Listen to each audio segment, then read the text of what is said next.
विजय माल्या, एक नाम जिसके दो पहलू हैं।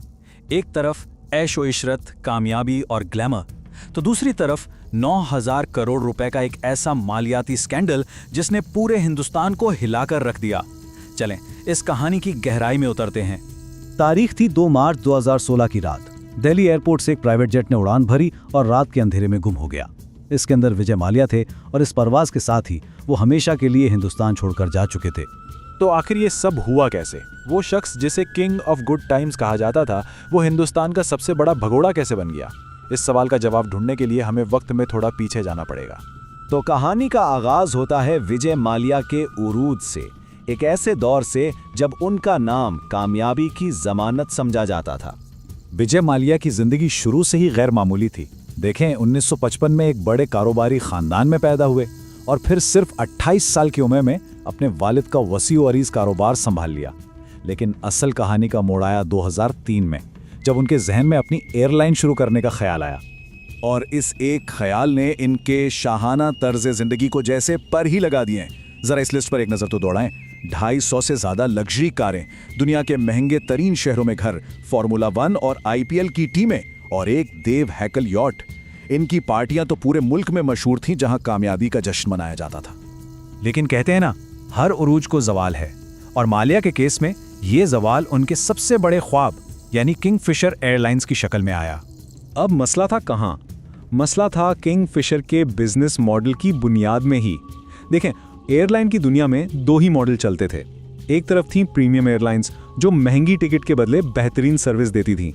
दूसरी तरफ थी लो कॉस्ट एयरलाइंस जो कम सर्विस पर सस्ती टिकट देती थी। माल्या ने एक नामुमकिन काम करने की ठानी, यानी बेहतरीन सर्विस लेकिन सस्ते दामों पर। यह एक ऐसा फॉर्मूला था जिसका नाकाम होना तकरीबन तय था। और जब लोगों ने इन्हें एयरलाइन बिजनेस के खतरात से आगाह किया ना, तो माल्या का जवाब बड़ा मगरूराना था। उन्होंने कहा, जिन्हें कारोबार करना नहीं आता वही नाकाम होते हैं, मैं अलग हूं। ये अल्फाज उनकी उसी खुद एतमादी का सबूत हैं जो बाद में उनके जवाल की वजह बनी। और फिर वही हुआ जिसका सबको डर था। किंगफिशर का वो खूबसूरत ख्वाब एक बहुत ही भयानक हकीकत में बदलने लगा। जरा इस हिंसे पर गौर करें। 7,000 करोड़ रुपए। जी हां, 2010 तक फाइनेंशियल एक्सप्रेस के मुताबिक किंगफिशर एयरलाइंस पर इतना बड़ा कर्ज चढ़ चुका था। ये वो खतरे की घंटी थी जिसने बैंकों और सरमायाकारों सब की नींदें उड़ा दी थीं। इसके बाद तो जैसे सब कुछ ताश के पत्तों की तरह बिखरता चला गया। 2008 के आलमी मालियाती बहरान ने रईसी कसर भी पूरी कर दी। कर्जों का पहाड़ बनता गया, मुलाजमों को तनख्वाहें मिलना बंद हो गईं और आखिरकार 2012 में किंगफिशर की परवाज को हमेशा के लिए ग्राउंड कर दिया गया। बात यहां तक पहुंच गई कि फरवरी 2016 में बैंकों ने माल्या को एक नया नाम दे दिया, विलफुल डिफॉल्टर। इसका सीधा सीधा मतलब यह था कि बैंकों के मुताबिक माल्या के पास कर्ज वापस करने की सलाहियत तो है, लेकिन वो जानबूझकर ऐसा नहीं कर रहे हैं। और ये एक बहुत ही संगीन इल्जाम था। किंगफिशर का डूबना और माल्या का फरार ये सिर्फ एक शख्स की कहानी नहीं है, इसमें हमारे पूरे सिस्टम के लिए बहुत से सबक छुपे हुए हैं। इस पूरी कहानी की सबसे भारी कीमत किसने चुकाई? आम लोगों ने। ये सिर्फ नंबर्स नहीं है, ये हजारों खानदानों की बर्बादी की दास्तान है। इस चार्ट को देखें, 7,000 से ज्यादा मुलाजमीन कई महीनों तक बगैर तनख्वाह के काम करते रहे। और ये जो बैंकों को 9,000 करोड़ का नुकसान हुआ, ये भी तो आवाम का ही पैसा था ना। किंगफिशर के एक सीनियर इंजीनियर के ये अल्फाज उस दर्द को शायद सबसे बेहतर तरीके से बयान करते हैं। मैंने अपनी बेटी की शादी के लिए पैसे बचाए थे, अब सब कुछ खत्म हो गया है। ये वो इंसानी पहलू है जो अक्सर इतने बड़े मालियाती स्कैंडल्स की चौकाचूंद में कहीं खो जाता है। तो इस पूरी कहानी से आखिर हम सीखते क्या हैं? यहाँ 4 बड़े सबक हैं। पहला, बिजनेस के लिए कि अपनी चादर देखकर पांव फैलाएं।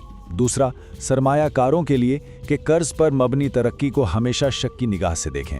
तीसरा, बैंकों के लिए कि बड़े नामों के बजाय बिजनेस मॉडल पर ध्यान दें। और आखिर में निज़ाम बनाने वालों के लिए कि ऐसे कानून बनाए जाएं जो जानबूझकर कर्ज ना चुकाने वालों को इतनी आसानी से भागने ना दें। और आज की सूरत हाल क्या है? विजय माल्या लंदन में हैं, अपनी हवालगी के खिलाफ कानूनी जंग लड़ रहे हैं। दूसरी तरफ हिंदुस्तान में उनके असासे नीलाम किए जा रहे हैं ताकि बैंकों के नुकसान की कुछ तो तलाफी हो सके। तो आखिर में ये सवाल हमारे सामने खड़ा है, क्या ये कहानी सिर्फ एक बादशाह की है जिसने अपनी सल्तनत खो दी, या ये उस पूरे सिस्टम की कमजोरियों की भी कहानी है जिसने उसे इतनी आसानी से उड़ान भरने दी?